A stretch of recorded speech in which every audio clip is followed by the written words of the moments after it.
নমস্কার বন্ধুরা, আপনাদের সবাইকে স্বাগত জানাই। আমি আজকে গরমের উপযুক্ত একটা রেসিপি নিয়ে চলে এসেছি, ঝিঙে বড়ার ঝাল। তো আসুন দেখে নিই এটা কীভাবে করেছি। এর জন্য আমি 3-4টে ঝিঙে নিয়েছি। 4টে ঝিঙে নিয়েছি। এগুলো সাইডগুলো শিরের মতো অংশ থাকে, ওগুলোকে আগে কেটে নিতে হবে। তারপরে একটু বড় বড় করে আমি এগুলো কেটে নেব। আর এদিকে আমি 1 কাপ মতো ছোলার ডাল কয়েক ঘন্টা 4-5 ঘন্টার জন্য ভিজিয়ে রেখেছিলাম। 4-5 বার করে ভালো করে ধুয়ে তারপরে ভিজিয়ে রেখেছিলাম। এবারে এটাকে ভিজে যাওয়ার পর আমি গ্রাইন্ডারে নুন, আদা আর কাঁচা লঙ্কা দিয়ে একটু পেস্ট করে নিচ্ছি।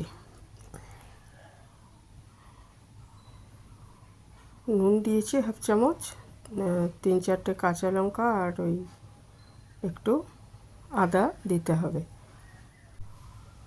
ডালটা পেস্ট করা হয়ে গেলে এই বাটিটার মধ্যে আমি নিয়ে নিচ্ছি। তারপরে এর মধ্যে দিয়ে দিলাম 1/2 চামচ কালো জিরে আর একটু হলুদ দিয়েছি। আর নুন তো আমি এটা পেস্ট করার সময় দিয়েছি।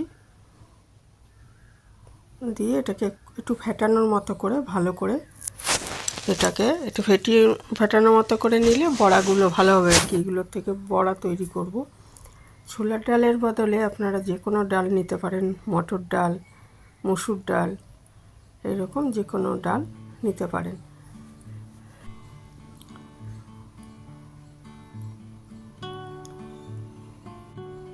দিয়ে এটাকে আমি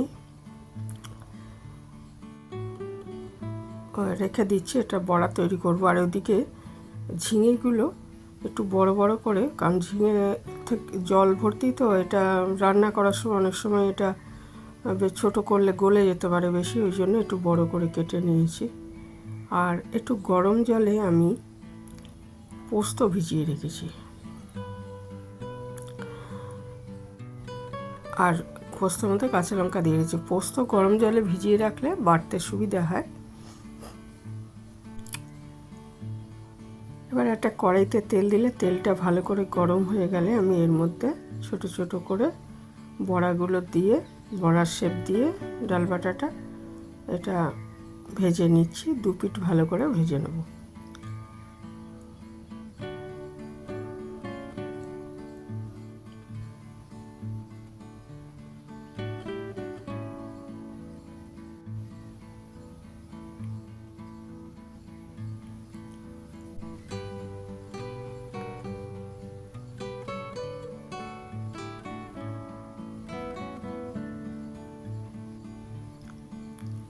এক পিঠ ভালো মতো ভাজা হয়ে গেছে। এটা আবার উল্টো দিকটা ভেজে নিচ্ছি ভালো করে। এবার ওই কড়াইতেই সামান্য তেল দিয়ে আমি কালো জিরে ফোড়ন দিয়ে দিলাম। দিয়ে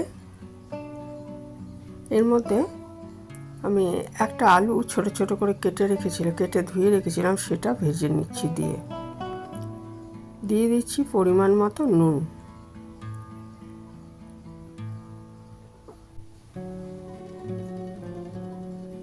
একটু হলুদ দিয়েছি। এই ভালো মতো ভেজে নিচ্ছি আলুটা।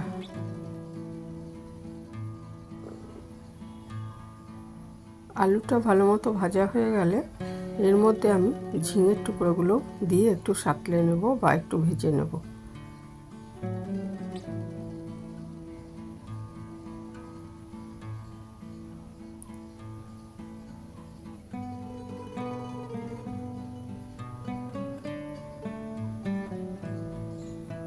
ঝিঙেটাও একটু ভেজে নিচ্ছি। আলাদা করে ভেজে নিতে পারতাম, কিন্তু আর আমি আলাদা করে ভাজলাম না। আলুটা আগে দিয়েছি, কারণ আলুটা সেদ্ধ হতে বেশি সময় লাগবে ঝিঙের তুলনায়। সেই জন্য আলুটা আগে একটু ভেজে তার মধ্যে ঝিঙেটা দিয়েও একটু ভেজে নিচ্ছি।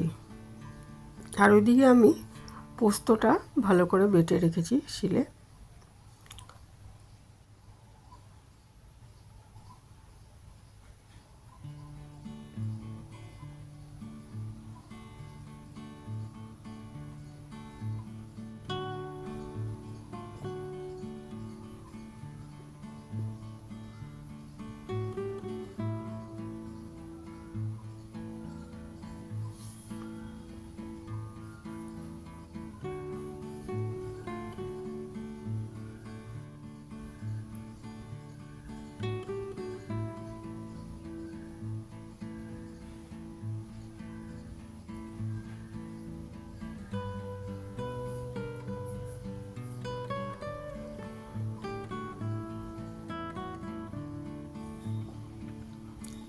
ঝিঙেটা একটু ভাজা হয়ে গেলে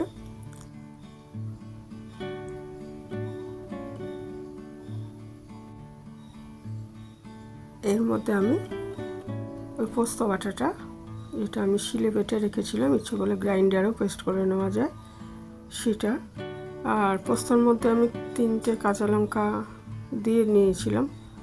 কাজে আমি আর ঝাল দিচ্ছি না, ইচ্ছে করলে এটার মধ্যে আরেকটু ঝাল দিতে পারেন, যে যেরকম ঝাল খান। ঝিঙেটা একটু ঢাকা দিয়ে এটা সাঁতলে নিচ্ছি। একটু ঢাকা দিলে কি ওই ঝিঙেটা থেকে একটু জল বেরিয়ে আসবে, তাতে এটা ভালো মতো হয়ে যাবে। আর তেলটা আমি কম দিতে চাইছি। একটু নেড়ে চেড়ে এবারে পোস্ত বাটাটা দিয়ে দেবো।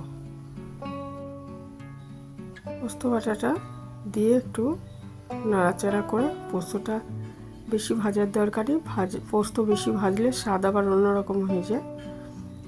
দিয়ে এর মধ্যে আমি পরিমাণ মতো জল দিয়ে দিতে হবে, এটা একটু সাঁতলানো হয়ে গেলে, কারণ এর মধ্যে আবার পরে বড়া দেওয়া হবে, কাজেই বড়াতেও জল টানবে, সেই বুঝে জলটা দিতে হবে।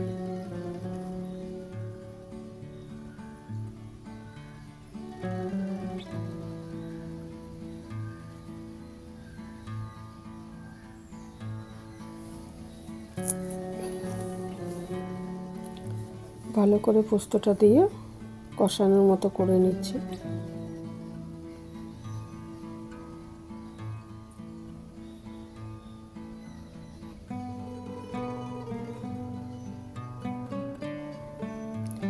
এরকম